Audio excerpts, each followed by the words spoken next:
Monsieur le ministre, cher Bruno, mesdames et messieurs les ministres, cher Roland, cher Olivia, cher Thomas, cher Marina, cher Laurent, cher Marc, chère Marie-Agnès, chère Laurence, mesdames et messieurs les parlementaires, chers collègues, mesdames et messieurs les directeurs d'administration centrale, madame la secrétaire générale, mesdames et messieurs, chers amis.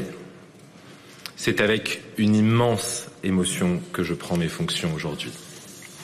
Je tiens évidemment d'abord à remercier le président de la République et le Premier ministre pour la confiance qu'ils me font aujourd'hui et je veux leur dire qu'ils pourront compter sur mon engagement. En général, vous savez, tu l'as dit Bruno, quand un Savoyard appelle un Haut-Savoyard pour servir son pays, il n'hésite pas longtemps.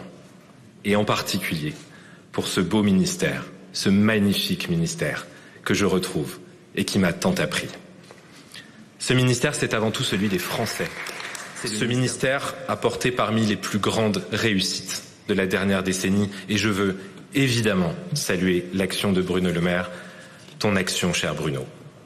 Tu es resté 7 ans à Bercy. Grâce à ton travail, à ta détermination, le chômage est au plus bas depuis 40 ans dans notre pays. Le chômage de masse était le fléau de la France, nous n'en parlons plus en tant que tel. Les impôts des ménages et des entreprises ont baissé de 60 milliards d'euros. La France est devenue le pays le plus attractif d'Europe et notre croissance est supérieure à celle de l'Allemagne. Alors qu'avant toi, cher Bruno, on la prenait en exemple. Pour ton courage, parce que tu as agi en homme d'État, je veux te témoigner mon admiration et toute mon amitié. Et je veux te dire aussi, puisque tu m'as offert ce bâton, que je crois que nous partageons tous les deux le goût de l'altitude et le sang-froid de ceux qui marchent en haute montagne. Ce bilan, chers amis, c'est évidemment celui d'une équipe. Merci donc à la formidable équipe de Bercy.